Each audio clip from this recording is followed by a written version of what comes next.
Hello everyone, today's video is an essential part of our transformers and attention mechanism series. We are going to delve into optimizing the attention mechanism to make it more efficient. As you may know, the memory and computational demands of the original attention mechanism increase quadratically as sequence length grows, rendering it impractical for longer sequences. However, various methods have been developed to streamline the attention mechanism's complexity. In this video, we'll explore some of the most prominent models that address this challenge. So first, let's have a quick recap of the attention mechanism.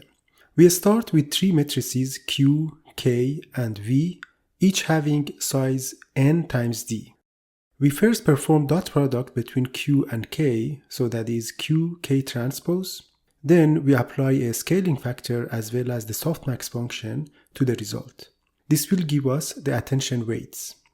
Finally, we perform another dot product between these attention weights and the matrix V. So now let's see the complexity of these operations. The main operation is Q-K transpose, which has arithmetic complexity of big O of n squared d. And the memory requirement for all these matrices and their intermediate results is in order of n squared plus n times d. So that means both complexities with respect to the sequence length n are quadratic. Let's see what are the techniques that we can use to make attention more efficient. Note that there are some general optimization techniques that are commonly used for training and inference of transformers. These include half precision, mixed precision, gradient checkpointing, etc. While these methods are very effective, they do not change the underlying complexity of the model. Therefore, in this video, we do not cover these methods, as this video is focused on algorithms and models that have lower complexity than the original attention mechanism. This table shows 8 different methods that we are going to cover in this video.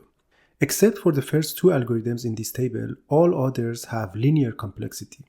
A sparse factorization reduces the complexity to n square root of n, and Reformer's attention has order of n log of n complexity. Let's go through all these papers and see how each one works.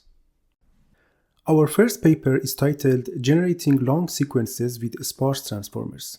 The idea of this paper is based on the fact that the attention matrix is typically sparse, meaning that in each row, only a few tokens have high weights and the rest have weights close to zero. So this paper introduces several sparse factorizations for the attention matrix. In the original attention mechanism, shown in the right, we compute the attention weights for each token attending to all the tokens in the sequence.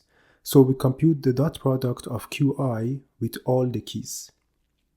In factorized attention, we can limit that and say that token I can only attend to these subset of tokens, and therefore we only need to compute dot product of Qi with the keys in that subset only. This is done by adding S sub I to the attention equation that defines the connectivity patterns for the ith token. Let's look at the connectivity patterns in the full attention and the sparse attention. In the case of full attention, token I attends to all the tokens that come before I. So we can say that S sub I is the set of all the j's that are less than I. And it is the same for all the heads in multi-head attention. With sparse attention, however, we can have different connectivity patterns at different heads. So we show them with S superscript 1 and S superscript 2 for head 1 and head 2. For defining the connectivity patterns, it's important to make sure that the signal can be propagated from any position to any other position within a constant number of steps. A sparse attention proposes two schemes to define connectivity patterns. The first scheme is called a strided pattern, as shown in the middle. As you can see, if you select any arbitrary positions I and j, we can reach from I to j with maximum 2 steps. One step for traversing horizontally and the other step for traversing vertically. Such a strided sparse attention is suitable for data that have a periodic structure, such as images. For other types of data that lack such periodic structure, they define fixed patterns, as shown in the right. In this paradigm, we have dedicated positions that summarize information from their previous locations and then propagate it to all future positions. The complexity of the sparse attention is order of n times the pth root of n, where p is related to the size of the connectivity patterns in S. Our next algorithm is called reformer, which instead of presetting the connectivity patterns, it proposes to determine connectivity patterns using the similarities of queries and keys based on locality-sensitive hashing. The dot product Qi Kj transpose is a measure of similarity, so we get the similarities of Qi with all the keys Kj, and then softmax will normalize them to get the attention weights. The higher the similarity, the higher the weight. And that means we only care about the ij pairs that have higher similarities than others. So the general idea is that we can use a locality-sensitive hashing or LSH to group similar pairs together and define the connectivity patterns among each group. To understand how this method works, let's understand LSH first. We say that function h of x is a locality-sensitive hash function, which means that it has a high probability of mapping similar points to the same bucket, while the distant points are placed in different buckets with high probability as well. So with that definition, this paper uses the following LSH scheme. First, we define a random but fixed matrix R of size D times B over 2, where B is the number of buckets. Next, we perform dot product between vector x and the matrix R, and finally we compute the argmax of xr and negative xr concatenated together. This LSH scheme is actually adapted from this other paper titled Practical and Optimal LSH for Angular Distances. For LSH attention, we have to use identical queries and keys. We map each query to a bucket by applying the LSH function h, that is, h of qi will map qi to a bucket. After mapping all the queries to buckets, we define the connectivity patterns based on these buckets so that we compute the dot product between qi and kj only for the pairs within each bucket. The overall scheme of determining the connectivity patterns is shown in this figure. After obtaining the buckets, we sort these buckets and create chunks of equal size. This algorithm has complexity of order of n log of n. But it is important to note that while the complexity with respect to n is reduced from quadratic to n log of n, there is a large constant that is 128 to the power of 2. Therefore, the LSH attention is only faster when we are dealing with very long sequences, typically longer than 2048 tokens. Moving to the third approach, called efficient attention. From here onward, we deal with attention mechanisms in linear complexity. The general idea of efficient attention is very simple. From linear algebra, we know that matrix multiplication is associative, meaning that when we multiply three matrices together, like A times B times C, we can either compute A, B first, and then multiply that by C, or we can compute B times C first, and then multiply A times B, C. The end result is the same regardless of which order you take, but the complexity may vary depending on the sizes of A, B, and C. So for the dot product attention, if we consider the product of these three matrices Q, K transpose V, instead of computing Q, K transpose first, we can first compute K transpose times V, and then we multiply Q by the result of K transpose V. While the results are equal, the complexity of the left multiplication is order of n squared times d, while the one in the right has complexity d squared times n. And since d is much less than n, the right one is more efficient. However, the problem is that we also have the softmax function applied to qk transpose. So because of that, we cannot bring Q out of softmax and multiply K transpose directly by V. Let's use sigma to denote the softmax function. Given that softmax is applied across each row, we will refer to it as sigma sub rho within the context of the original attention formula. For efficient attention, the authors propose to replace sigma sub rho of Qk transpose with sigma sub rho of Q times sigma sub column of K transposed, where sigma sub column is applied across the columns of K. This new expression makes an approximation of softmax of Qk transpose, and similar to the softmax, the rows of this product also sums to 1. So now for the output of the attention, we write sigma sub rho of Q times sigma sub column of K transposed times V. And we can change the order of computations according to the associative property of matrix multiplication. So first we compute sigma sub column of K transposed times V, and then we multiply sigma sub rho of Q from the left side. With this approximation and changing the order of computations, the complexity of attention will be n times d squared for arithmetic operations. And for the memory complexity, it is big O of n times d plus d squared. So the complexity for both memory and arithmetic is linear with respect to sequence length n. The fourth paper also proposes a linear attention mechanism, but with a slightly different approach that is based on the kernelized version of attention formulation. So let's start with rewriting the original attention to a generalized form by replacing softmax with the weighted similarities between Qi and Kj. So we get sum of similarity of Qi and Kj times Vj divided by the sum of similarities of Qi and Kj. Note that the denominator just plays the normalization role. In this generalized formulation, if we choose to have exponential function like exp of Qi Kj transpose as the similarity function, that will be equivalent to the softmax. But instead of this exponential function, we can use any kernel function, such as the RBF kernel. The only constraint we have is that the kernel must be non-negative. So assume we have feature function phi, and we use the kernel function phi of Qi times phi of Kj transpose as the similarity function. Then we get this equation for the attention output, which we can simplify that by taking phi of Qi out of the summation, since the summation is over j.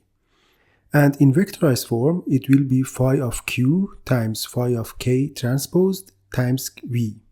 Now the question is, what feature function should we use? This paper proposes to use 1 plus ELU of x as the feature function. ELU of x is a known activation function defined as x if x is positive and exp of x minus 1 otherwise. So 1 plus ELU of x will be always non-negative. I have previously made a video and reviewed different activation functions for neural networks. Please feel free to check out that video if you need a refresher, with the link in the description. The next paper is also fairly similar to the previous two. This paper is based on first-order Taylor series expansion to derive the attention with linear complexity. Starting with the generalized formulation of attention, where the similarity function is the exp of Qi Kj transpose, that is equivalent to the softmax function. With the first-order Taylor expansion, we can approximate exp of Qi Kj transpose as 1 plus Qi Kj transpose. But there is a major problem with this approximation, which is we cannot guarantee that this will be non-negative. Therefore, the authors decided to normalize Qi and Kj and define the similarity function as 1 plus the normalized Q times the normalized K transposed. These normalizations are based on the L2 norm of Q and K. Now we can substitute this in the generalized attention equation, and with some simplifications we get to this equation. And if we rewrite that in vector form and rename Q prime to be the normalized Q matrix and K prime to be the normalized K matrix, we get this equation, where 1 sub n is a vector of 1's of size n, and V transpose dot 1 sub n is basically taking the sum of rows of V transpose. Moving to the next approach called Linformer that has yet another linear attention. Linformer's attention uses a somewhat different strategy than the last three papers, as Linformer is based on the low-rank approximation of the attention matrix. So the attention matrix from softmax function is a low-rank matrix. But what do we mean by a low-rank matrix? When we describe a matrix A as low-rank, it implies that A can be closely approximated by the multiplication of two smaller matrices B and C. And to find these smaller matrices, we can use SVD or singular value decomposition. For example, with A, we can write that as A equals U times sigma times V, where U and V contain the left and right singular vectors, and sigma is a diagonal matrix with the singular values of A. Then we can take the R largest singular values and their corresponding singular vectors and approximate A as U sub R, sigma sub R, and V sub R. So this is great, but the problem here is that SVD by itself is computationally very expensive, and the overhead cost of adding SVD will end up hurting rather than helping. So Linformer's attention tries to approximate the low-rank attention matrix without explicitly computing the SVD. For the low-rank approximation of the attention matrix, they introduce two new matrices called E and F with dimensionality R times N. These new matrices are used to project the K and the V matrices, so we get E dot product with K and F dot product with V, and we get dimensionality R times D. Now we substitute K transpose in the softmax attention with EK transposed, and this results in the following matrix P, which is called the context mapping matrix. Finally, we multiply P with the projected FV matrix, and that is the final output.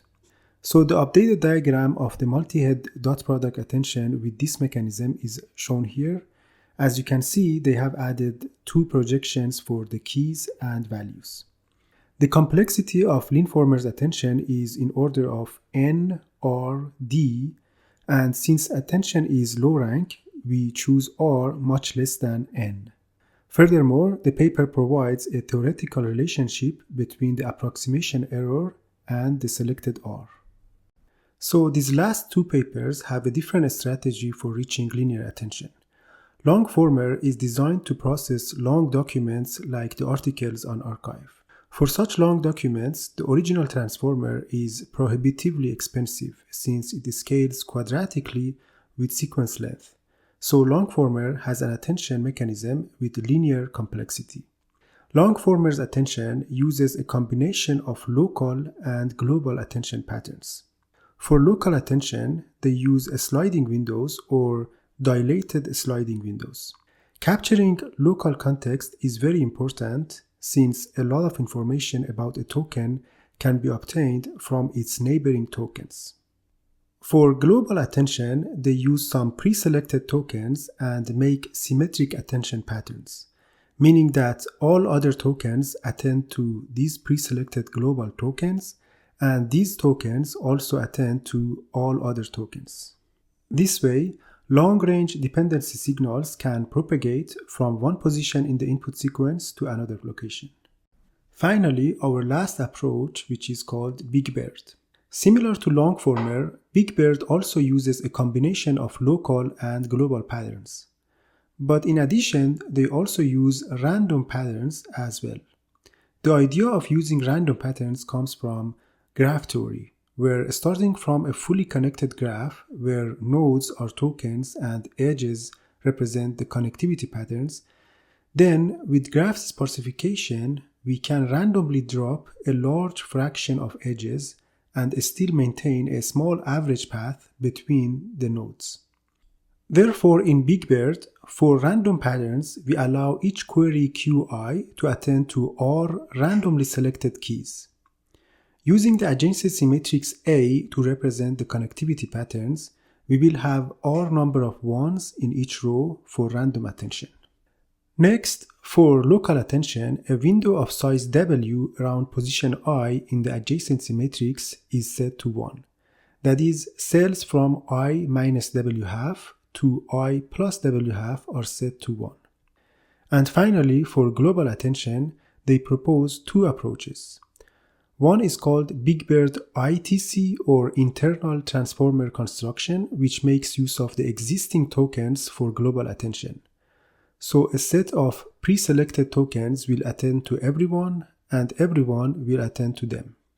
The second approach is called Big Bird ETC, or extended transformer construction, where they introduce some additional tokens to the sequence and make everyone attend to them, while they also attend to everyone. So finally, this figure shows the three different patterns: random, local, and global, and Big Bird puts all of them together. That concludes our video. We have explored 8 strategies for enhancing the efficiency of the attention mechanism, transitioning from quadratic to linear complexity. I hope you found this video informative and enjoyable. In our upcoming video, we will put these algorithms into practice using PyTorch. This hands-on approach will help clarify the concepts and give you a better understanding of how they work in real-world applications.